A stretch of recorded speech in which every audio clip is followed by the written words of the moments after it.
সম্মানিত ভিউয়ার্স, আসসালামু আলাইকুম। আশা করি সবাই ভালো আছেন। আজকে আমি আপনাদের সাথে রেফ্রিজারেশন সিস্টেম নিয়ে আলোচনা করব। আশা করি এই ভিডিওটি দেখলে একটা রেফ্রিজারেশন কিভাবে কাজ করে সেটি আপনারা বুঝতে পারবেন বা আপনারা নিজেরাও কাজ করতে পারবেন। আর এই ভিডিও দ্বারা আপনারা কাজ শেখার জন্য অনেকখানি এগিয়ে যাবেন। তো চলুন ভিডিওটি শুরু করা যাক। তো এখানে যে অংশগুলো আছে আমি এগুলোর সাথে সব পরিচয় করে দিব। তো আমাদের দেশে ম্যাক্সিমাম সময় ফার্স্ট টাইপ রেফ্রিজারেটর ব্যবহার করা হয়। তো ফার্স্ট টাইপের ইলেকট্রিক্যাল সার্কিটটাও খুব সহজ। তো আমি এখানে এটা করে রাখছি। তো আমি প্রথমে যেহেতু এটা রান করব, সেহেতু আমি ইলেকট্রিক্যাল সার্কিটটা আগে শুরু করছি। তারপরে আমি অংশগুলোর কাজ কীভাবে কাজ করে প্রত্যেকটি অংশ তাদের দোষ ত্রুটি নিয়ে আলোচনা করব। তো এখানে দেখেন যে আমরা একটা 2 পিন প্লাগ নিয়েছি, সেটা ম্যাক্সিমাম সময় আমরা 3 পিনও হয়, মানে 3 পিন যেহেতু বডি আর্ট করা লাগে সেজন্য আমি একটা মডেল নিয়ে কাজ করতেছি, এই জন্য এখানে আমি আর্ট তার দিই নাই।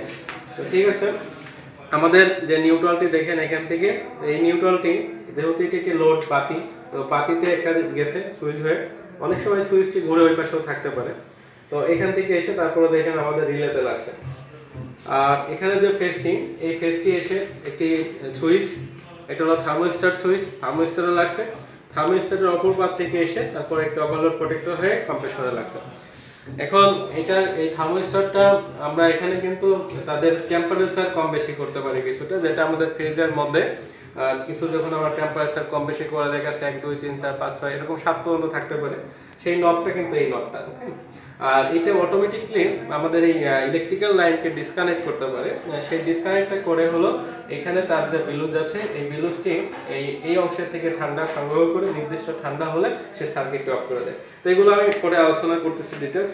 তারপর তো আমরা এটা অন করার জন্য এতটুকু দেখালাম। তো আমি এই মুহূর্তে এখানে লাইনটি দিব।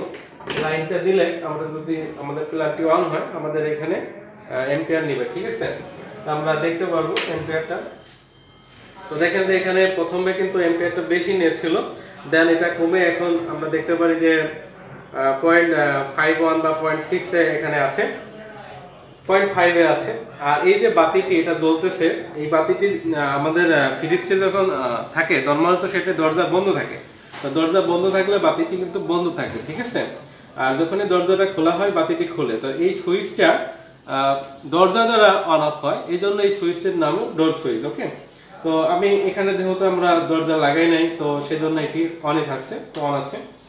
তো আমাদের সিস্টেমটি কাজ করতেছে, তো সেজন্য এখানে দেখেন যে আমাদের কারেন্ট নিচ্ছে। তো আমাদের কম্প্রেসর এই মুহূর্তে রান। তো এখানে দেখেন যে আমাদের এই অংশটি ঠান্ডা হচ্ছে। তো এখন আমি প্রথমত এই অংশগুলোর সাথে পরিচয় করে দিই। তো একটি রেফ্রিজারেটরে বা রেফ্রিজারেশন সিস্টেমে এটি বলা যেতে পারে যে ঠান্ডা করার জন্য যে প্রসেস, সেটা ফ্রিজ হোক, এসি হোক বা অন্য কোনো ঠান্ডা করা ডিভাইস হোক, যেটি এই গ্যাসের মাধ্যমে বা এই সিস্টেমে করা হয়, সেখানে মূলত মোট 4টি প্রধান অংশ আছে। মোট 4টি প্রধান অংশ আছে।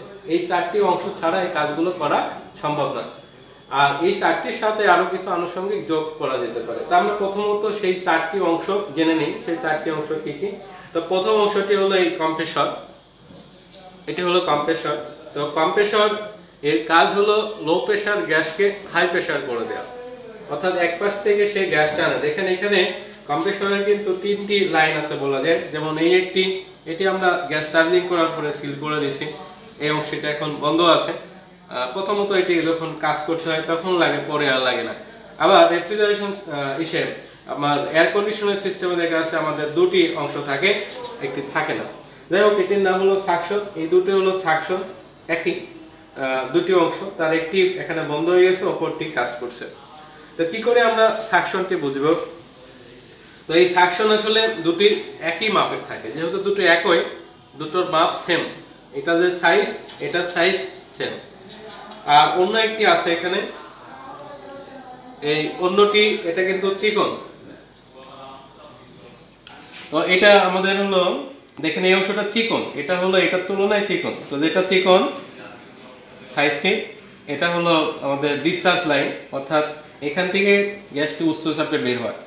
তো গ্যাসের ধর্ম অনুযায়ী যখন গ্যাসটি উচ্চ চাপ হয়, তখন সেই গ্যাসটি চাপের সাথে সাথে তাপও বাড়ে।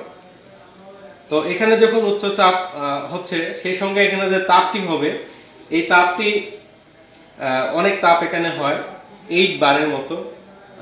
বিভিন্ন গ্যাসের জন্য বা বিভিন্ন দেশের ডিজাইনের জন্য সেটা কম বেশি করে। এখানে 90 ডিগ্রি সেলসিয়াস পর্যন্ত তাপ হতে পারে। দেখা যাচ্ছে যে 85, 80, 90 ডিগ্রি সেলসিয়াস, তো অনেক তাপ। তো এটা আসলে ধরে রাখাটা একটু কষ্টকর। আমি ধরছি আমার এটা মানে এটা তাপটা আমরা টেম্পারেচার মিটার দিলে দেখাইতে পারতাম। তো ঠিক আছে, তো এটি আমরা এখান থেকে যাই। তো আমি প্রথম অংশটি দেখালাম, এটা হলো কম্প্রেসর, যে লো প্রেসারে গ্যাসটাকে টানছে এই পথ দিয়ে, এই পথ দিয়ে লো প্রেসারে গ্যাস টানছে এবং এই পথ দিয়ে হাই প্রেসারে গ্যাসটি বের হচ্ছে। তো এর পরের পার্টগুলোর নাম আগে জেনে নিই। পরের যে পার্টটি, এই পার্টটি,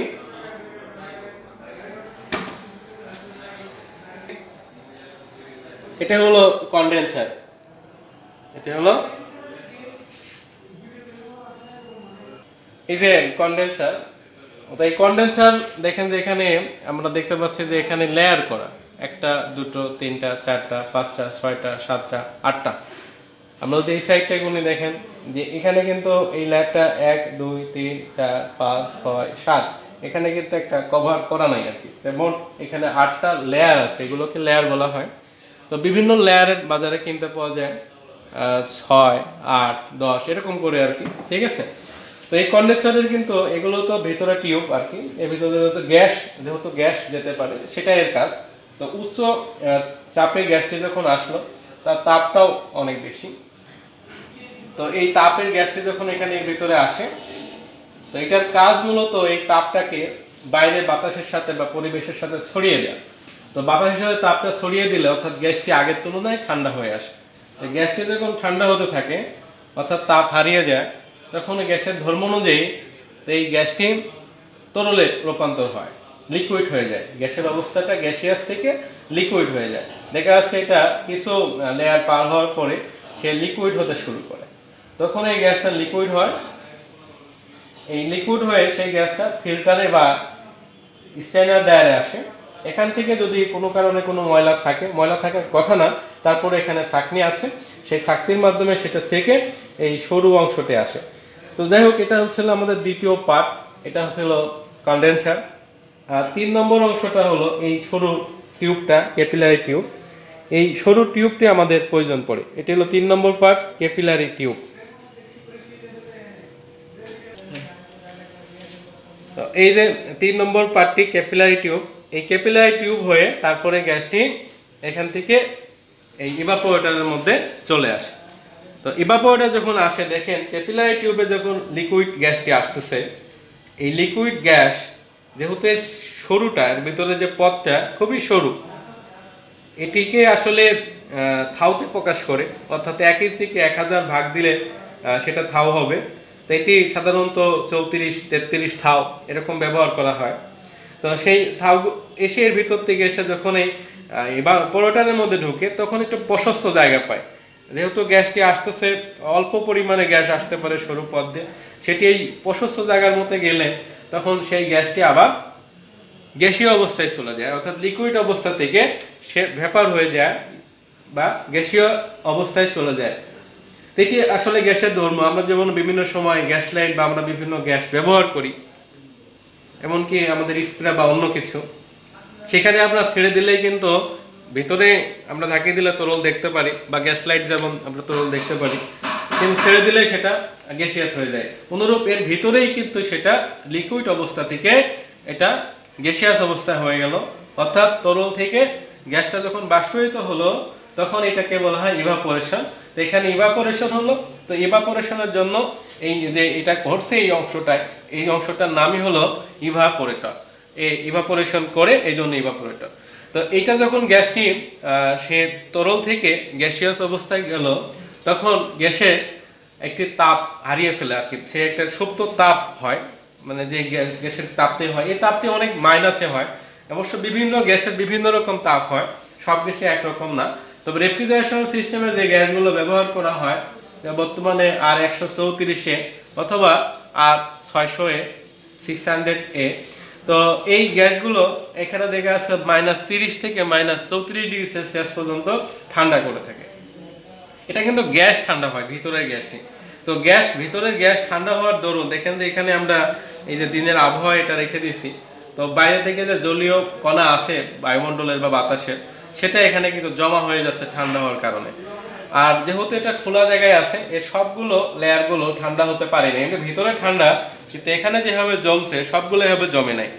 এই জায়গাটা যদি আমরা বদ্ধ করে রাখতাম, বাইরের তাপ ভিতরে ঢুকতে না পারতো, তাহলে এই টোটালটাই কিন্তু এমন ঠান্ডা হয়ে যেত। আর এখানে যে পাতগুলো, এটা মূলত টিউব। তো এই টিউবের গায়ে এই পাতগুলো দেওয়া, এর উদ্দেশ্য একটাই, টিউবটা ঠান্ডা হচ্ছে, সেই ঠান্ডাটা দ্রুত যেন পাতে ছড়িয়ে পড়ে। তো পাতগুলো ঠান্ডা হবে, টিউবের ঠান্ডা হওয়ার দরুন পাতগুলো ঠান্ডা হবে। তো এই পাতগুলো ঠান্ডা হলে আমরা এখানে আশেপাশে যে খাবার রাখবো, সেই খাবার থেকে পাতগুলো দ্রুত ঠান্ডা টেনে নিবে। আসলে তাপ তো প্রবাহিত হয়, তো খাবারটা যখন গরম আছে, সেই খাবারের তাপটা শোষণ করবে ঠান্ডা জায়গায়। তো বা এর তাপ শোষণ করবে, অর্থাৎ উচ্চ তাপ নিম্ন তাপের দিকে যায়, সেক্ষেত্রে আমরা বলবো যে খাবারের তাপটাই এদিকে যাবে, যার দ্বারা গ্যাসটা উত্তপ্ত হবে বা আগের থেকে একটু গরম হবে। এখানে মাইনাস টেম্পারেচার ছিল -30 বা 34, এই ধরনের, কিন্তু সে চেম্বারটাকে ঠান্ডা করতে পারে -18 থেকে 25 ডিগ্রি সেলসিয়াসে। সেই -18 থেকে 25 ডিগ্রি যে অংশটা আমরা ঠান্ডা করি, সেটাকে আমরা ডিপ চেম্বার বলি। সেখানে আমাদের ভারী খাবার যেমন গোশ, মাছ, এই সমস্ত জিনিসগুলো আমরা সেখানে সংরক্ষণ করি। আর অন্য জায়গায় আমরা নর্মাল চেম্বারে মাত্র 4 ডিগ্রি সেলসিয়াস রাখি, সেখান থেকেই ঠান্ডা হাওয়াটা বা ঠান্ডা বাতাসটা শুধুমাত্র প্রবাহিত হয়। যাই হোক, আমাদের এই ইভাপোরেটর অংশটায় এই যে গ্যাসটি, সে তরল থেকে ইভাপোরেশন হলো বা তরল থেকে বাষ্পায়িত হলো, এই কাজটি ইভাপোরেটর করে। এটা 4 নম্বর অংশ।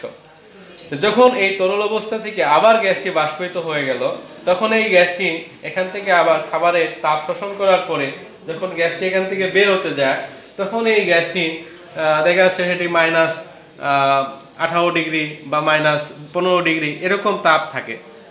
ভিতরের গ্যাসটি কিন্তু তাপ বেশি থাকে, সেখানে -20 ডিগ্রি বলতে পারি, যে -20 ডিগ্রি তাপ গ্যাসে থেকে যায়। সেই -20 ডিগ্রির গ্যাসটি কিন্তু আবার কম্প্রেসরে প্রবেশ করে।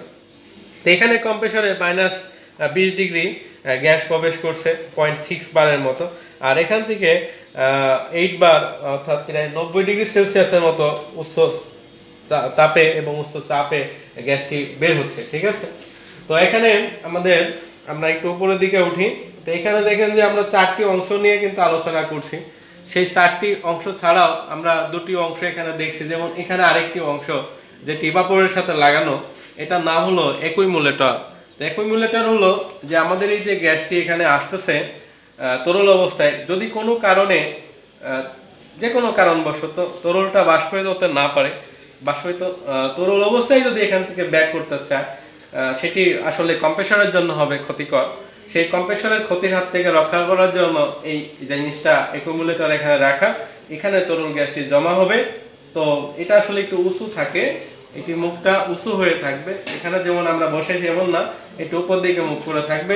তো তরল গ্যাসটি এখানে থেকে যাবে, গ্যাসটি অবশ্যই বাষ্পায়িত হয়ে তারপরে কম্প্রেসরে ফিরে যাবে। এটি হলো সিস্টেমের কাজ। তো আমরা আবারও 4টি অংশের নাম বলে দিই একবারে। আমরা যেহেতু কাজগুলো বলছি এবং সেই সঙ্গে অংশগুলো বলছি, এখন 4টি অংশকে আবার পুনরায় দেখাচ্ছি। এক হলো কম্প্রেসর। এই কম্প্রেসর, এটি হৃৎপিণ্ড বলা হয়, যেহেতু সে পাম্পিং করে টোটাল ভিতরে গ্যাসটাকে সে টেনে নিয়ে আসে এবং উচ্চ চাপে সে ছেড়ে দেয়।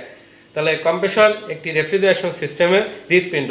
সেটা আমাদের ফ্রিজ বলি, এসি বলি, সব জায়গাতেই কম্প্রেসর আছে। তো কম্প্রেসর আসলে দুটো অংশ, এখানে একটি মেকানিক্যাল আর একটি হলো ইলেকট্রিক্যাল। তো ইলেকট্রিক্যাল সাপ্লাই দিয়ে এটি চলতেছে, আর মেকানিক্যালে সে পিস্টন ঘুরে এখানে প্রেসার তৈরি করতেছে। কম্প্রেসর ইলেকট্রিক্যাল ছাড়াও ভিন্ন হতে পারে, যেমন গাড়িতে অন্য জায়গাতে ব্যবহার করা হয়, সেগুলো ইঞ্জিনের সাথে বেল্টের মাধ্যমে চালানো হয়। আচ্ছা, আমরা ওগুলো নিয়ে এখন আলোচনা করব না। তো কম্প্রেসর, তারপরে দেখেন যে 2 নম্বর অংশটি,